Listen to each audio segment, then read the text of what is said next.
Good morning students. कल तक हम लोगों ने बायोमोलिक्यूल्स बायोकेमिस्ट्री के अंदर कार्बोहाइड्रेट को कंप्लीट कर लिया था।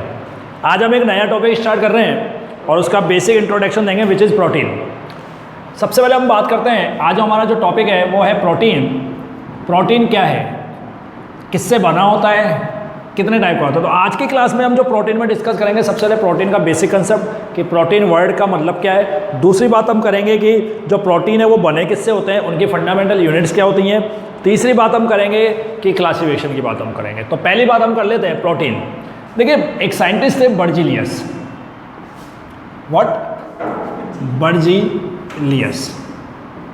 सबसे पहले इन्होंने प्रोटीन शब्द दिया, प्रोटीन जो वर्ड दिया, प्रोटीन वर्ड बर्जीलियस ने दिया। Berzelius proposed protein word.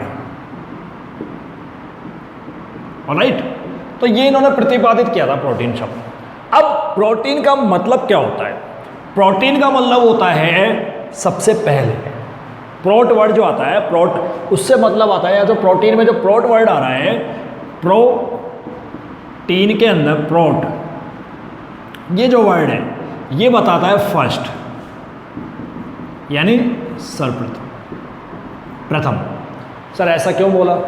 क्योंकि प्रोटीन हमारी बॉडी के अंदर लिविंग ऑर्गेनिज्म में पाए जाने वाला एक ऐसा बहुत इंपॉर्टेंट बायोमोलिक्यूल है जो बॉडी की ग्रोथ, डेवलपमेंट, उसमें होने वाले ब्रेक्स को मेंटेन करना, उनको रिपेयर करना, यानी जो बॉडी के अंदर टूट फूट चलती रहती है ना, उन सबसे रिलेटेड, बॉडी स्ट्रक्चर को बनाना, वो सब कुछ किससे रिलेटेड है? प्रोटीन से रिलेटेड है। इसलिए प्रोटीन एक बहुत इंपॉर्टेंट बायोमोलिक्यूल हो जाता है और इसको सभी बायोमोलिक्यूल्स में पहली प्रायोरिटी पर रखा जाता है।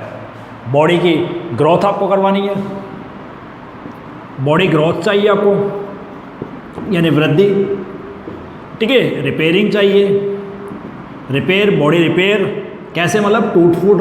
अब टूट फूट क्या सर, बॉडी कैसे टूट फूट जाती है भाई इंटरनली सेल तो चेंज होते रहते हैं। कभी आपने, आपको बहुत कॉमन सा एग्जांपल देता हूँ, कभी आपने ये देखा है कि हमारे हाथों की हथेली कई बार ऐसा होता है अपने आप स्किन हटना शुरू हो जाती है, लेकिन वो रिपेयर भी हो जाती है, ठीक है। कई बार ऐसा होता है हमारे ब्लड आ गया, हमें पता ही नहीं होता, 2 या 3 दिन बाद देखते हैं, अरे यार यहाँ ब्लड आया था क्या, वो ऑलमोस्ट ठीक हो चुका होता है। तो वहाँ भी कोई ना कोई प्रोटीन काम कर रही है, ठीक है ना। इसके अलावा जो आपकी ग्रोथ हो रही है, रिपेयरिंग हो रही है, ठीक है ना, बॉडी को डेवलप करना, जो उसका विकास है, तो developing of body, developing of body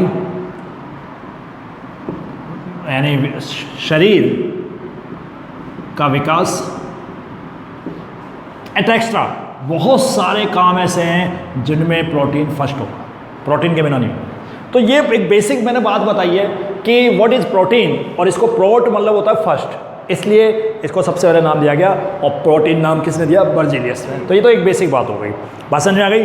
तो अब आगे की बात करते हैं कि प्रोटीन है क्या, किससे बने होते हैं, इनकी बेसिक फंडामेंटल यूनिट क्या है। उससे पहले मैं आपको एक चीज़ लिखा देता हूँ, लिख लो आप पहले, है ना, लिखिए बेटा। Protein, protein word proposed by, protein word proposed by Berzelius, protein word proposed by Berzelius. Protein means Proteus, protein means Proteus, protein means from Greek word, Greek से लिया गया है ये, ठीक है ना, from Greek word. Protein means Proteus,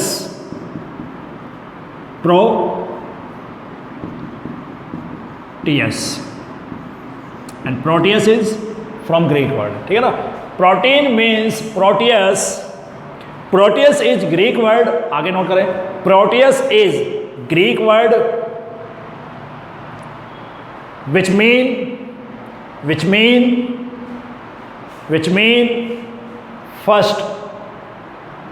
first of all। सभी में क्या होगा? ये पहला होगा। तो हम ये बात करते हैं, प्रोटीन का तात्पर्य होता है प्रोटियस, प्रोटीन का तात्पर्य प्रोटियस से है प्रोटियस से है। प्रोटियस एक ग्रीक शब्द है जिसका अर्थ सर्वप्रथम। कहानी समझ में आ गई यहां तक? चलिए, तो ये तो हुआ प्रोटीन्स के, मतलब लाइन चेंज करके स्टेटमेंट लिखिए। प्रोटीन्स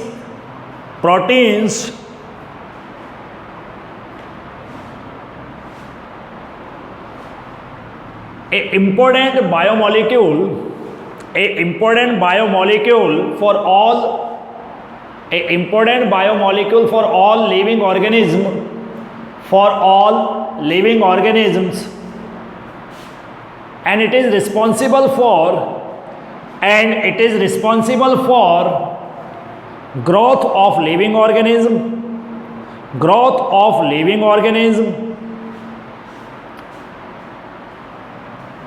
ओके, तो क्या बात कर रहे हैं यहां पर? प्रोटीन एक अत्यंत महत्वपूर्ण बायोमॉलिक्यूल है, ठीक है ना? बायोमॉलिक्यूल है, जैव अणु है जो सभी सजीवों की वृद्धि हेतु आवश्यक है। वृद्धि हेतु बेटा आवश्यक है। बात समझा गई? अब इस वृद्धि में सब आ जाएगा, रिपेयरिंग आ जाएगा, डेवलपमेंट आ जाएगा, सब कुछ आ जाएगा। ये यहाँ पर इंपॉर्टेंट। तो ये तो बेसिक बात हुई प्रोटीन की। अब आगे डिस्कस अपन करते हैं कि प्रोटीन बनता कैसे। देखिए, एक इंपॉर्टेंट बात बता रहा हूं मैं, एमिनो एसिड, अमीनो अम्ल क्या होते हैं? ये कार्बन के ऑर्गेनिक कंपाउंड है, सीधी सी बात है। HR, NH2 और COH, इस तरह की जो स्ट्रक्चर, मैंने बहुत बेसिक स्ट्रक्चर बनाई है। एमिनो अम्ल और भी होते हैं, ठीक है ना? 20 तरह के एमिनो अम्ल है। मैंने एक बहुत बेसिक कंसेप्ट बनाया है। यहाँ R की वैल्यू चेंज होती है, जैसे जैसे R चेंज होता जाएगा एमिनो अम्ल चेंज हो जाते जाएंगे। ये एमिनो अम्ल है, आपको समझाने के लिए कि this is group of amine and this is group of carboxylic acid. ये NH2 एक एमीन ग्रुप है और COH कौन सा ग्रुप है? कार्बोक्सिलिक अम्ल है, कार्बोक्सिलिक अम्ल, एंड दिस इज एमीन। तो ऑर्गेनिक कंपाउंड जिसके अंदर बहुत NH2 and COH functional groups are present, amino acid. बात समझ आ गई? तो यहाँ मैंने एमिनो एसिड का जिक्र क्यों किया, या मैंने एमिनो एसिड को क्यों टच किया, जबकि हम प्रोटीन पढ़ रहे हैं। तो जब प्रोटीन को अगर हम बात रियल डिफाइन करें, प्रोटीन के लिए अगर हम इंपॉर्टेंट कंसेप्ट दें, तो प्रोटीन्स आर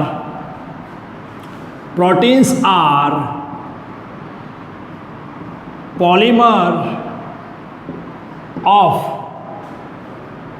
एमिनो एसिड्स। ये है वो मेन इंपॉर्टेंट बात। Proteins are polymer of amino acid. Protein amino अम्लों के क्या है बेटा? बहुलक है, पॉलीमर है। इसका मतलब कि बेसिक यूनिट जो हुई है वो कौन हो गई? एमिनो एसिड हो गई। ऐसे बहुत सारे एमिनो एसिड जुड़ते जाएंगे और क्या बन जाएगा? प्रोटीन बन जाएगा। तो देखिए यहाँ पर कैसे कि अगर मान लो मैं एक यहाँ पर लेता हूँ, सपोज कीजिए मैंने यहाँ ले लिया NH2, ले लिया COOH, H एंड R, ये वही है। अब मैं क्या करता हूँ, एक और एमिनो एसिड लेकर आता हूँ, H2NCR COOH।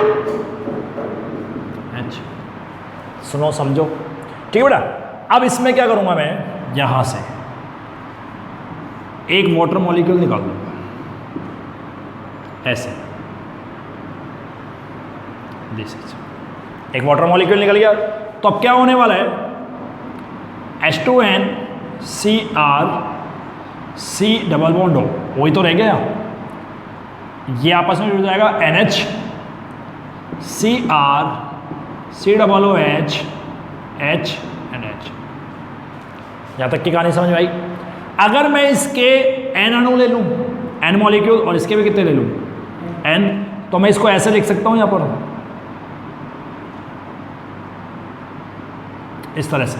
देखो H यहाँ ऐसे कि ये और आगे यहाँ जुड़ सकता है, और इसको हटा देता हूँ मैं यहाँ पर, और होल एन। अब यहाँ इसका मतलब क्या हुआ, देखो मैंने एन मॉलिक्यूल इसके लिए, इस अमीनो एसिड के एन मॉलिक्यूल इस अमीनो एसिड के, और बहुत सारे अमीनो एसिड है जो आपस में जो ऐड होते चले गए और एक बड़ा मॉलिक्यूल बना। This is polymer, this is polymer. अब इंपॉर्टेंट बात, यहाँ ऐड हो वहाँ ऐड हो, या जो मैंने बीच में आपको समझाने के लिए दिखाया है ये वाला, इसमें एक बॉन्ड है, ये बॉन्ड बना है। बॉन्ड कैसे बना है, इस मॉलिक्यूल का CO ग्रुप और इस मॉलिक्यूल का NH ग्रुप, ये आपस में जब बॉन्ड होंगे तभी तो मॉलिक्यूल बनेगा ना यार। तो ये एक बॉन्ड बना है, ठीक है ना। इसको मैं अलग से लिख रहा हूं ताकि आपको इजीली समझ में आ जाए। दिस इज बॉन्ड, इस बॉन्ड को बोलते हैं पेप्टाइड बॉन्ड। क्या बोलते हैं, and this is very important, peptide बंध, इसको बोलते हैं पेप्टाइड बॉन्ड। कहानी समझ आ गई। तो इस पेप्टाइड बॉन्ड यानी कुल मिला के क्या हुआ, अगर मैं 2 एमिनो एसिड लेता हूं और उनको आपस में रिएक्शन करवाता हूं तो एक वाटर मॉलिक्यूल निकल के कौन सा बॉन्ड बनता है। और ऐसे जब बहुत सारे पेप्टाइड बॉन्ड आपस में जुड़ते चले जाएंगे तो एक बहुत लार्ज स्केल, लार्ज मॉलिक्यूल बन जाएगा, पॉलीमर बन जाएगा, और वही पॉलीमर क्या होगा।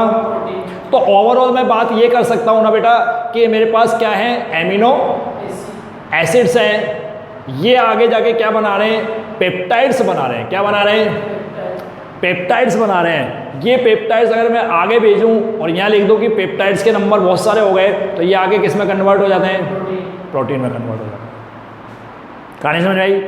तो amino acid convert into peptides and peptides convert into protein. बात समझ आई। तो यहाँ मैं यहाँ लिख सकता हूं प्रोटीन्स को अगर मैं हाइड्रोलाइज करा दूं तो रिवर्स में चले जाओ वापस।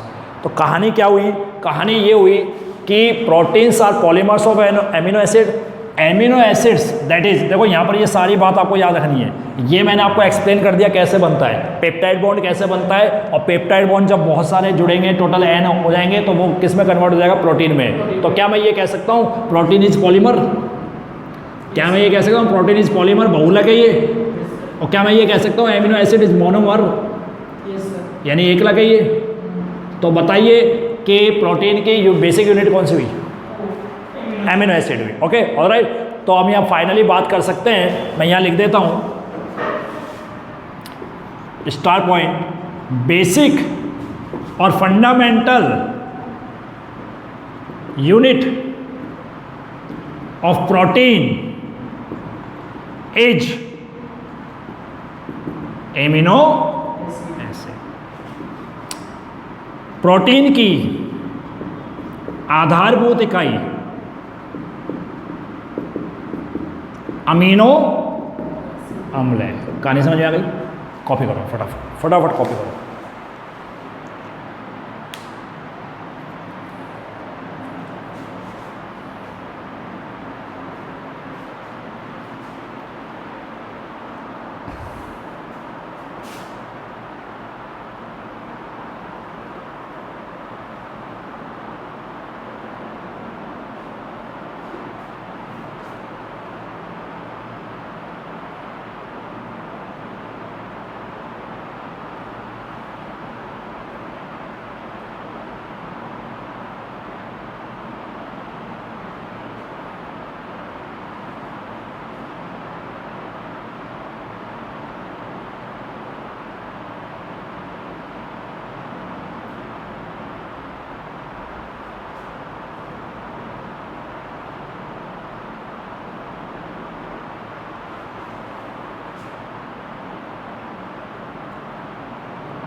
ओके, चलिए आगे चलो। तो प्रोटीन क्या है और कैसे बनते हैं, इसके बाद अब कुछ पॉइंट्स बात करते हैं प्रोटीन्स के बारे में।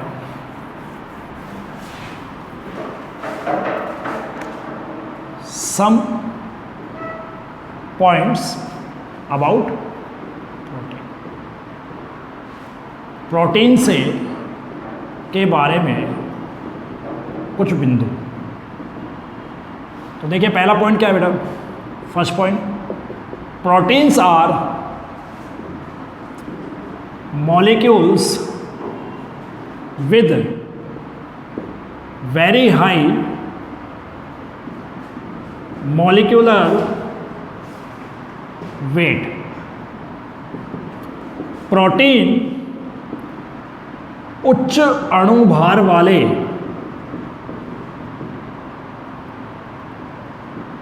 अणु होते हैं, बड़े अणु होते हैं, मॉलिक्यूल होते हैं, कंपाउंड बोल सकते हो आप इसको, ठीक है ना। फर्स्ट पॉइंट तो ये हो गया। सेकंड पॉइंट किससे रिलेटेड है? सेकंड पॉइंट रिलेटेड है प्रोटीन्स जनरली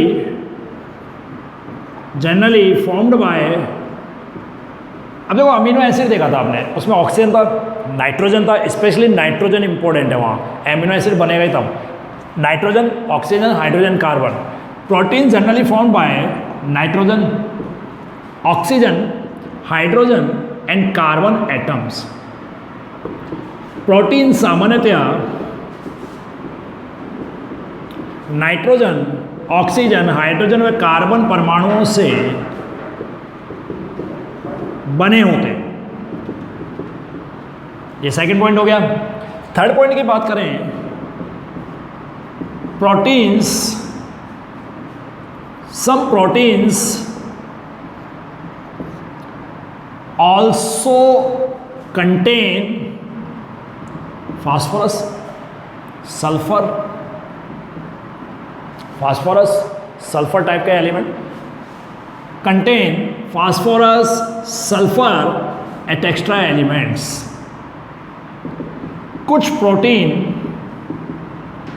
फास्फोरस, सल्फर जैसे तत्व भी रखते हैं। इंपॉर्टेंट बात समझ आई। Fourth point, proteins are necessary biomolecule for various metabolic reactions in living organisms। Protein जीवित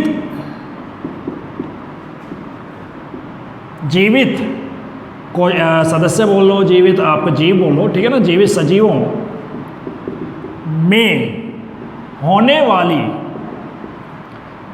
विभिन्न उपापचयी, मेटाबॉलिक उपापचयी क्रियाओं के लिए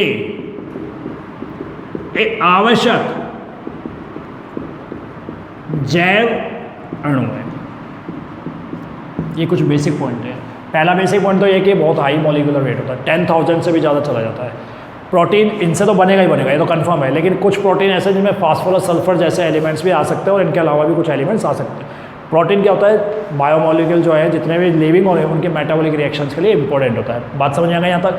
फटाफट कॉपी कीजिए इसको। फिर एक पॉइंट और कराते हैं।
Okay done.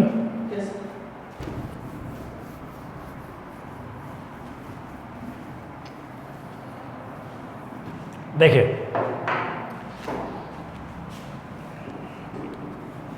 अगर हम बात करें हाइड्रोलाइसिस प्रोडक्ट्स ऑफ प्रोटीन,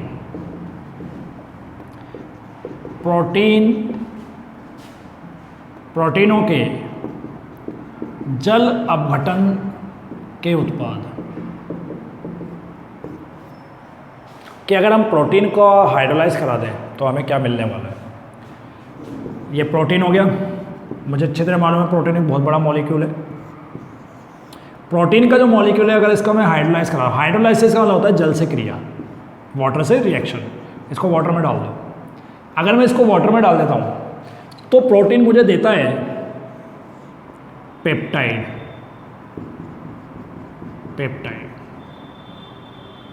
क्या मिलता है? पेप्टाइड। क्योंकि प्रोटीन अपने आप में क्या है, पेप्टाइड से तो मिलकर बना था। इसको मैं ये कह सकता हूँ प्रोटीन को इट इज पॉलीपेप्टाइड। जब पॉली मतलब 100, 200, 300 है ना, पॉलीपेप्टाइड। तो पेप्टाइड दे देगा। अगर मैं पेप्टाइड का फर्दर हाइड्रोलाइज कराऊं, आगे और इसका जला बटन करा दो तो क्या बनेगा, तो वो पेप्टाइड वो बॉन्ड टूट जाएगा जो मैंने आपको यहाँ सिखाया था। हाइड्रोलाइसिस से ये बॉन्ड ब्रेक हो जाएगा, ये बॉन्ड ब्रेक हुआ तो ये हिस्सा अलग हो जाएगा। इस वाले पोर्शन पे क्या आ जाएगा, वाटर का OH आ जाएगा। इस पोर्शन पे क्या आ जाएगा, वाटर का H आ जाएगा। तो ये तो वापस NH2 और COH की फॉर्म में आ जाएगा। दैट मीन्स ये हमें क्या दे देगा, alpha amino acid, alpha amino. तो जहां से बना वही बन गया। तो फाइनली बात हम ये करते हैं कि हाइड्रोलाइसिस प्रोडक्ट ऑफ प्रोटीन्स क्या होते हैं। फर्स्ट हाइड्रोलाइसिस पे आपको क्या मिलेगा, पेप्टाइड, एंड सेकंड हाइड्रोलाइसिस पे आपको क्या मिलेगा, एमिनो एसिड। कहानी समझ आ गई। This is the fundamental point of hydrolysis of product of protein. और आज के क्लास में जो अपन ने डिस्कस किया है, व्हाट इज प्रोटीन, प्रोटीन क्यों उसको प्रोटीन बोला जाता है। सेकंड बात हमने की थी कि प्रोटीन कैसे बनता है। थर्ड बात हमने कुछ किए थे, उनके बेसिक पॉइंट्स पढ़े थे प्रोटीन की क्या है। और फाइनल पॉइंट आज हमने पढ़ा हाइड्रोलाइसिस प्रोडक्ट ऑफ प्रोटीन। बात समझ में आ गई। अभी मैं आपको नेक्स्ट फर्दर क्लासेस में ये बताऊंगा कि जैसे फास्फोरस, सल्फर, आयरन और कॉपर किन प्रोटीन से मिलते हैं, प्रोटीन्स का क्लासिफिकेशन कैसे करते हैं, और जो क्लासिफिकेशन के बाद किस टाइप की प्रोटीन किस क्लास के अंदर प्रेजेंट होगी और बॉडी के लिए किस तरह से इंपॉर्टेंट होगी। Okay, thank you.